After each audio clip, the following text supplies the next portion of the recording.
तो फ्रेंड्स, मेरा नाम है Shivam Pandey. I welcome you all to the parallel world. आज के इस वीडियो में हम क्वांटम कंप्यूटिंग और माइक्रो प्रोसेसर्स के बारे में समझेंगे।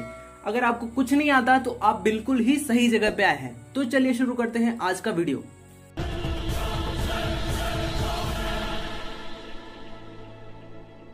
QC stands for quantum computing. जब से कंप्यूटर्स बने हैं तब से उनके साइज दिन पर दिन घटते जा रहे हैं। क्यों? क्योंकि उनके प्रोसेसर्स में लगे ट्रांजिस्टर्स की साइज घटती जा रही है। ट्रांजिस्टर क्या होता है? Transistor is a device that regulates the flow of voltage और करंट। पहले के कंप्यूटर्स में जो ट्रांजिस्टर्स यूज होते थे उनके साइज हमारी हथेली के बराबर होता था, पर आज के कंप्यूटर के प्रोसेसर्स में ट्रांजिस्टर्स 9 नैनोमीटर 12 नैनोमीटर की टेक्नोलॉजी का यूज हो रहा है। ये हम आसानी से नोटिस कर सकते हैं। जब हम सेलफोन्स खरीदते हैं तो उसके बॉक्स पे लिखा होता है 9 नैनोमीटर टेक्नोलॉजी और 12 नैनोमीटर टेक्नोलॉजी। दैट सिग्निफाइज कि उसके प्रोसेसर्स में ट्रांजिस्टर्स की साइज 9 नैनोमीटर और 12 नैनोमीटर है। सैमसंग ने तो 5 नैनोमीटर की टेक्नोलॉजी का प्रोसेसर डेवलप कर लिया है और उसकी मास प्रोडक्शन की तैयारी में है, और साइंटिस्ट ने 1 नैनोमीटर तक के ट्रांजिस्टर्स का प्रोसेसर डेवलप कर लिया है। But that is useless because जैसे ही हम 5 नैनोमीटर से नीचे जाते हैं तो क्वांटम टनलिंग इफेक्ट शो होने लगता है। अब ये क्वांटम टनलिंग इफेक्ट है क्या? एक पोटेंशियल बैरियर से जिस इलेक्ट्रॉन को नहीं पास होना चाहिए वो भी पास हो जाता है। That phenomena is known as quantum tunneling effect. तो अब क्या? अब प्रोसेसर्स में यूज किए गए ट्रांजिस्टर्स को और छोटा कैसे बनाएं? The only way is to use atomic और subatomic particles as transistors. ऐसे एटॉमिक और सब एटॉमिक पार्टिकल्स जो क्वांटम बिहेवियर को एग्जिबिट करते हों। ऐसे पार्टिकल्स को बोलेंगे क्वांटम बिट्स और क्यूबिट्स। ये क्यूबिट्स एटम्स भी हो सकते हैं, सब एटॉमिक पार्टिकल्स भी हो सकते हैं और मॉलिक्यूल्स भी हो सकते हैं।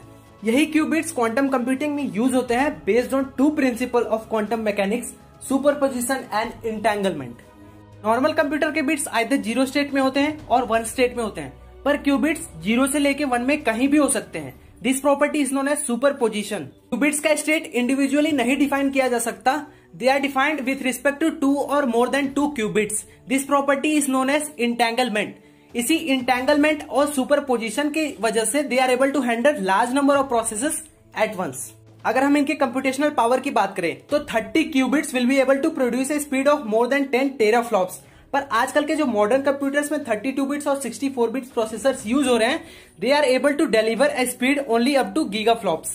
Only demerit with quantum computers is that they require absolute zero temperature to work with full efficiency. अगर हम प्रेजेंट सिनेरियो की बात करें तो D-Wave सिस्टम क्वांटम कंप्यूटर्स का मैन्युफैक्चरर है, जिसने एक क्वांटम कंप्यूटर गूगल को सेल किया है और एक नासा को। Google is using that quantum computer to optimize the problems in AI and to fasten the web searches for users, whereas NASA is using that quantum computer for pattern recognition, advanced mission planning and air traffic control. उन quantum computers को use करने के बाद ये report किया गया कि कभी कभी तो ये 10 गुना सुपर कंप्यूटर से भी ज्यादा तेज काम करता है, बट ज्यादातर टाइम ये 100 गुना धीरे काम करता है नॉर्मल कंप्यूटर से। मतलब कि अभी इसमें कुछ और रिसर्च करना बाकी है। I hope you might have got the clear idea about quantum computing and it's usage. So guys, how was the information? ये हमें कमेंट करके जरूर बताएं। If you like the information, hit the like button. If you are new to the channel, hit the subscribe button. I will be back with new technology video soon. Till then, tata, bye bye.